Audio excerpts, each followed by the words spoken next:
नमस्कार दोस्तों, स्वागत है आपका YouTube चैनल न्यूज सपाटा पर। मैं हूं नितेश। दोस्तों, इन दिनों में सभी घरों में एसी चल रहे होंगे क्योंकि बाहर काफी उमस है और उमस से राहत दे सकता है तो वो है केवल एसी। लेकिन सबसे बड़ी प्रॉब्लम, काफी सारी समस्या ये आ गई है कि हमारा एसी ठंडी हवा नहीं दे रहा। अब क्या करें? सर्विस करवाएं तो किससे करवाएं? कारण क्या है कि इस टाइम सर्विस करने वाले मिस्त्री का मिलना बड़ा मुश्किल काम है। सुबह का बोलेगा शाम तक नहीं आएगा, आज का बोला है 3 दिन बाद तक नहीं आएगा। उनकी गलती नहीं है क्योंकि इस टाइम लोड बढ़ा हुआ है। तो यहाँ क्यों ना हम घर पर ही एसी की सर्विस करना सीख लें। इस वीडियो में मैं आपको घर पर ही एसी की सर्विस करना बता रहा हूँ, स्टेप बाय स्टेप। तो इसको बड़े गौर से एक बार आप वीडियो को देखें तो आपको काफी सारे स्टेप्स समझ में आ जाएंगे। और सबसे बड़ी बात यह है, मैं आपको इस वीडियो में यह भी बताऊंगा कि जब मशीन आपकी टंगी हुई है तो सर्विस किस हिसाब से होती है, और अब मान लीजिए आपको मशीन को उतार कर सर्विस करवानी है तो वो कब होनी चाहिए और कैसे होनी चाहिए, क्योंकि यही सारा खेल होता है और सर्विस चार्जेस घट बढ़ जाते हैं और काफी सारा पैसा हमारी जेब से चला जाता है। तो यहां इस वीडियो में इसी सिस्टम पर हम बात करेंगे कि अगर मशीन टंगी हुई है आपकी इंडोर यूनिट तो उसकी सर्विस कैसे की जाए, आउटडोर यूनिट है आपकी तो उसकी सर्विस या साफ सफाई कैसे की जाए। ये सारी चीजें वीडियो में आपको एकदम स्टेप बाय स्टेप बता रहा हूं। वीडियो पसंद आए तो लाइक और शेयर जरूर कर देना, चैनल को सब्सक्राइब भी कर लेना, बेल आइकन दबा देंगे आप तो वीडियोस के नोटिफिकेशन भी आपको मिलते रहेंगे। तो यहाँ ये जो फव्वारा आप देख रहे हैं हवा का, यानी कि इस ब्लोअर से इसकी जो भी सूखी सूखी धूल मिट्टी है वो उड़ जाती है। अब इसका बड़ा बेनिफिट ये है और तब है जब आप ये काम इस एसी को चलाने से पहले ही कर लें। फिर जब इसका ऊपर का कवर हटाएंगे तो इस तरह दिखेगा। और ये टूथ ब्रश से कर क्या रहा है आखिर? तो भाई ये एसी चला लिया था, इस कारण इसमें मॉइस्चर और पानी हो ही जाता है, आप जानते हैं। तो अब इसको सफाई करने का ये तरीका ये टूथ ब्रश ही होती है। इस टूथ ब्रश से फिलहाल इसकी इस तरह से इसको पेस्ट करा रहे हैं, यानी कि इसको रगड़ रहे हैं पानी में भिगो भिगो के, ताकि इस पर जो मिट्टी जमी है इस फिंस पर वो मिट्टी इससे ढीली हो जाती है। गीली है लेकिन ढीली हो जाती है इस ब्रश को इस तरह से रगड़ने से, ताकि बाद में जब हम इस पर पानी डालें तो ये मिट्टी बह करके नीचे इसकी ड्रेन में आ जाए और ड्रेन के थ्रू फिर ये बाहर निकल जाए।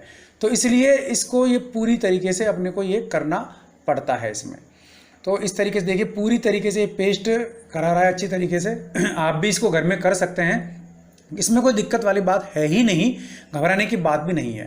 पानी में भिगोइए ब्रश को और इस तरीके से जिस तरह हम पेस्ट करते हैं इसको पेस्ट कराइए, आड़ा तिरछा आगे पीछे जैसे भी आप करें, बस थोड़ा सा आपका तरीके से। और ये इसके नीचे ब्लोवर है, थोड़ा दिख नहीं रहा, डार्क हो गया है, कैमरा ठीक सेट नहीं हुआ था। तो ये ब्लोवर है, इसको भी आप नीचे ब्रश डाल करके सफाई कर सकते हैं ब्लोवर्स के, इसकी पूरी स्ट्रिप्स की आप। तो ये इसका सफाई करने का तरीका आप देखें, ब्रश से इस तरीके से ये कर रहा है। अब इसका रीज़न क्या है? क्योंकि ये गीला हो गया था, ये मैंने आपको बता ही दिया था। अगर सूखा होता ये तो सबसे बड़ा बेनिफिट होता कि आप ब्लोवर के थ्रू, हवा के थ्रू इसकी मिट्टी उड़ा सकते थे अंदर से भी। अब जब हमने मिट्टी ढीली कर ली इसकी जमी हुई तो पानी डाल रहे हैं ऊपर से, साथ साथ ब्रश भी रगड़ रहे हैं और ये पानी मिट्टी को लेकर के नीचे ड्रेन में आ रहा है और ड्रेन के थ्रू ये मिट्टी आपकी बाहर निकल जाएगी। ये इसका सेकेंडरी प्रोसेस है। तो फर्स्टली ब्रश से मिट्टी ढीली करी जमी हुई, फिर हमने इसमें मग्गे से पानी डाला और पानी डालने के बाद ये पूरी तरीके से मिट्टी ड्रेन में आ जाएगी और ड्रेन में आकर के ये मिट्टी बाहर निकल जाती है। ये आप एक बार इसको समझ सकते हैं। अब इसका अगला स्टेप हम देख लेते हैं क्या करना है, तो वो भी एक बार आप समझ लें। यानी कि अगर आप इसको गीला छोड़ देंगे, सफाई नहीं करेंगे, तो जब आप एसी चलाएंगे तो प्रॉब्लम क्या होगी, इस पे मिट्टी जम जाएगी बहुत ही जोरदार, तो ये गंदा भी हो जाएगा, हवा भी ठंडी नहीं देगा। अब इसकी सफाई करनी जरूरी है और कपड़े से ये भाई वही कर रहा है। यानी कि एक्चुअल में इसकी सफाई करनी इसलिए जरूरी है मिट्टी नहीं चिपके, और मिट्टी चिपकती है इसीलिए सफाई करनी जरूरी है। इन सबका असर होता है ठंडक पे। ठंडक जितनी अच्छी रहेगी वो तभी रहेगी जब आप इसकी पूरी तरीके से सफाई करेंगे। अब बात आती है फिंस की सफाई करने की। यहाँ तो आपने रगड़ रगड़ कर लिया, लेकिन फिंस की सफाई करने का तरीका आप देखें, बहुत हल्के हाथ से कपड़ा लगाया है ताकि फिंस मुड़े नहीं, क्योंकि ये इतने सॉफ्ट होते हैं, मुड़ जाते हैं। हालांकि गैप इसमें कम होता है लेकिन फिर भी ये इनको ज़्यादा जोर से रगड़ेंगे मुड़ जाते हैं। ये इसमें मैंने आपको बताया उंगली लगा करके, तो ये क्या है, ये कॉपर की इसमें नलियां हैं जो ठंडी होती हैं, और ये जो इसका ब्लैक वाला पार्ट मैं आप बता रहा हूँ आपको, ये काफ़ी सॉफ्ट होता है और एक तरीके से वेलवेट टाइप इस पर ये ऊपर लगा हुआ है। तो ये लेकिन चूंकि कवर के अंदर रहता है इसलिए नज़र नहीं आता, ये भी काफ़ी गंदा हो जाता है। इसको तो कपड़े से साफ कर सकते हैं जिस तरह से हम कर रहे हैं। नीचे ये इसके नक्के हैं, उनको सेट करना, उनको साफ़ करना बहुत ज़रूरी है, ताकि इसका जो ये आप देख रहे हैं सफाई का तरीका, ये घर में आप इसको फॉलो कर सकते हैं। इसमें आपको कहीं से बाहर से किसी को बुलाने की ज़रूरत नहीं है। और इस नक्कों को सही करने से इसके लूवर ठीक चलेंगे। इसका ब्लोवर जब हवा फेंकेगा तो वो भी आपको ठीक तरीके से हवा आएगी, इसलिए इस नक्के को सेट करना बहुत ज़रूरी है। ठीक है, तो ये इसको सफाई कर सकते हैं। इसमें उंगली में कपड़ा लगाया और इस तरह एक एक तरीके से एक एक नक्के के अंदर दे करके हम इसमें अंदर तक सफाई कर सकते हैं। और किसी भी तरीके की इसमें चाहे वो डस्ट गीली हो चाहे डस्ट सूखी हो, वो दोनों तरीके की डस्ट इस प्रकार उंगली से हम इसको बाहर निकाल सकते हैं।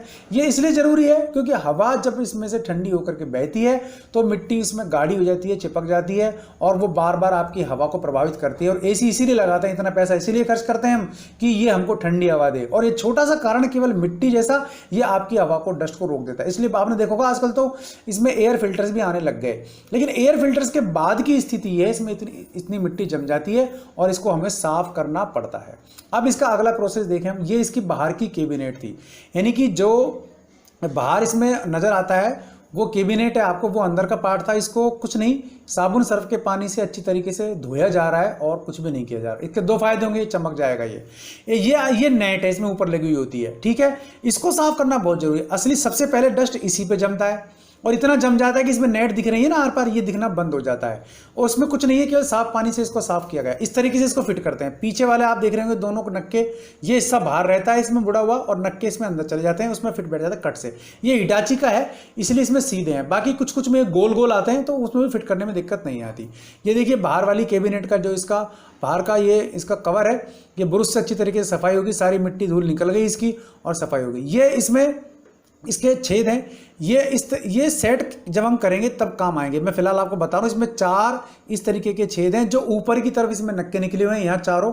उसमें सबसे पहले ये फिट होता है जब बंद करते हैं। तो देखिए इसको यहाँ हल्का सा लगाया और नीचे से टेढ़ा करके ऊपर करेंगे तो ऊपर जो उसमें होल्डर निकले हुए हैं वो इसमें फिट बैठ जाएंगे। ये प्लास्टिक का होता है और इसको जब ये ऊपर फिट बैठ गया तो इसको हम नीचे से बड़े आसानी से फिट बिठा देंगे। इसका हमने ये कवर खोल लिया और ये इसको ये लीजिए फिट हो गया बड़े आराम से, कहीं कोई दिक्कत नहीं आई। देखिए तो इसको आप घर में कर सकते हैं, मतलब ये प्रोसेस ऐसा है, बड़े आसानी से कर सकते हैं। ये केवल जब आपका एसी हैंग है तब की सर्विस है। जब हैंग 5 साल 4 साल हो जाते हैं तब हमें इसे नीचे उतारना पड़ेगा और इसके एक एक कलपुर्जे की सर्विस होगी, लेकिन वो कब होगी? 4-5 साल बाद। जब आपका एसी हैंग है, लगा हुआ है, तो इसको सफाई करना जरूरी है। वो जो हमने पार्ट हटाया वो इसका डिस्प्ले का पार्ट था, ताकि डिस्प्ले भी सफाई हो सके, उसको डिस्प्ले को सफाई करने के लिए दे दिया है। और इसको सूखे कपड़े से साफ हो रहा है अभी, ताकि जब वो गीला था और अब ये सूखा है तो जब चलाएंगे तो इसमें मिट्टी नहीं जमेगी। ये इसका लूवर है, लूवर की सफाई करना भी जरूरी है। इस पर भी मिट्टी आ जाती है, आप इसको देखना, अपने एसी को घर में आप देखेंगे इसमें मिट्टी होगी, इसको साफ कर लेना आप। ये इसके आउटडोर यूनिट है, इसमें ज़्यादा कहानी नहीं है भाई। बस एक ही बात ध्यान रखने की बात है कि इस तरीके से जब आप प्रेशर से सफाई करते हैं तो इसमें क्या होता है, इसमें ये देखिए इसके जो फ्रिंज हैं इसमें मिट्टी जम जाती है। अब दिखाऊंगा आपको, ये रहा हिस्सा। तो ये इस प्रेशर से मिट्टी सारी की सारी धुल धुला के नीचे आ जाएगी, नीचे करके इसमें से बह जाएगी। लेकिन प्रेशर इसका कम इसलिए किया हुआ है, ज़्यादा प्रेशर से कंप्रेसर में पानी जा सकता है, वहाँ हमें जाने से पानी को बचाना है और यही हम कर रहे हैं। तो इसको धीरे धीरे जब हम डालेंगे ना पानी को तो इसमें मिट्टी घुलेगी, घुल करके नीचे आती जाएगी एक एक करके फिन पे। इसमें सैकड़ों फिन्स होते हैं और हर फिन पे मिट्टी जमी होती है, इतना आसान नहीं होता। आपने देखा होगा जंगली खिड़कियाँ होती हैं, उसमें जब छोटे छोटे छेद होते हैं उनमें मिट्टी जम जाती है, उसी प्रकार इसमें जम जाती है। तो इसलिए पानी से मिट्टी निकल जाती है, इसमें बहुत बड़ी कहानी नहीं है। और इसी के आप देखें काफ़ी अच्छा चार्ज आपसे एसी का लिया जाता है और बहुत बड़ी कहानी नहीं, आप घर में भी इसको कर सकते हैं। बस कंप्रेसर में पानी नहीं जाना चाहिए, यहाँ थोड़ा प्रेशर कम है, आप थोड़ा प्रेशर और बढ़ा सकते हैं। तो ये आपका आउटडोर की सर्विस का तरीका, उसको धुलाई का तरीका। तो आपने देखा कि ये था एसी की सर्विस करने का तरीका जब आपकी मशीन टंगी हुई है। लेकिन अब सबसे बड़ी बात आती है कि काफ़ी सारी चीजें रह गई। लास्ट वीडियो में मुझे जब मैंने बनाया था तो मुझे कमेंट मिले थे कि सर ये तो आधी सर्विस है, लेकिन मेरे भाई ये सर्विस आधी नहीं है। जब हम मशीन को उतारते हैं तो बात है रियल वाली कि वो सर्विस कंप्लीट होती है, उसका एक एक पार्ट खुल करके सर्विस होता है। लेकिन उसकी जरूरत कब आपको पड़ती है? अब मान लीजिए आपने इसी साल अपनी एसी लगवाया है, या आपने नेक्स्ट ईयर एसी लगवाया था, या आपको 2-3 साल ही हुए हैं, तो आपको इस एसी को, मैं इन्वर्टर एसी वाली बात कर रहा हूं फिलहाल इस वीडियो में, तो ये एसी का आपका इंडोर यूनिट है, इसको आपको उतारने की जरूरत नहीं है।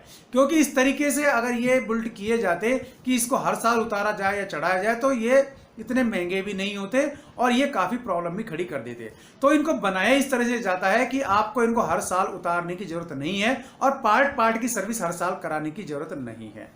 अब सबसे बड़ी बात क्या होती है, जब आपके यूनिट को कम से कम 6 या 5 साल हो जाएं, तब आप सोच सकते हैं कि इस यूनिट को जमीन पर उतारकर इसके एक एक कलपुर्जे की सर्विस की जरूरत है। तो 5 साल तक तो आपको कम से कम एसी की सर्विस, जब आपकी मशीन टंगी हुई है तभी सही रहेगी, उतनी ही सर्विस आपके लिए सफिशिएंट है, उसका खर्चा बढ़ाने की जरूरत नहीं है।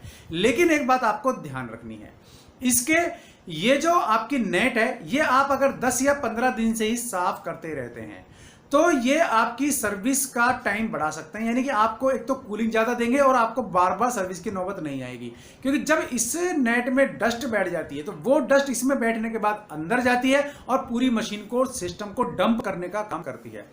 हर 15 या 20 दिन से आप इस नेट को निकाल करके बिल्कुल आराम से पानी के प्रेशर से या पानी से किसी भी तरीके को धो करके इसको वापस लगा दे सुखा करके, तो आपके एसी का सर्विस का टाइम पीरियड बढ़ जाएगा। अब सर्विस की एक चीज़ और है, बहुत विशेष है, वो ये है कि जब आप सर्विस कराएं तो एक बात ध्यान रखें, उसका कारण क्या होता है कि जब आप मशीन चला लेते हैं तो एसी में अंदर मॉइस्चर हो जाता है, पानी इकट्ठा हो जाता है, तो उसकी ब्लोवर से सर्विस ढंग से नहीं हो पाती, इसलिए ब्रश से करना पड़ता है। जैसा कि मैंने यहाँ आपको दिखाया था, टूथ ब्रश से ही सर्विस करनी पड़ी। कारण क्या, अगर इसमें ब्लोवर चलाते तो पूरी दीवार खराब हो जाती।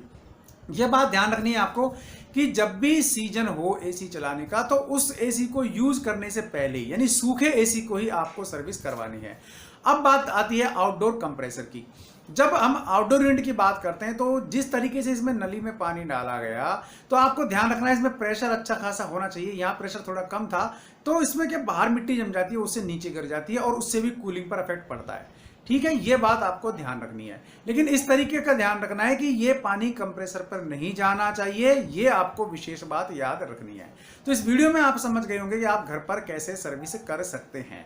अभी भी कोई चीज़ अगर आपको नहीं समझ में आई तो आप कमेंट में पूछ सकते हैं, मैं आपको बता दूंगा। वीडियो पसंद आए तो लाइक और शेयर जरूर कर देना, चैनल को सब्सक्राइब कर लेना, बेल आइकन दबा देना ताकि आपको मेरे वीडियोज़ के नोटिफिकेशन मिलते रहें। आज के लिए इस वीडियो में इतना ही, ऐसे किसी यूजफुल वीडियो में फिर मिलूंगा, तब तक के लिए नमस्कार।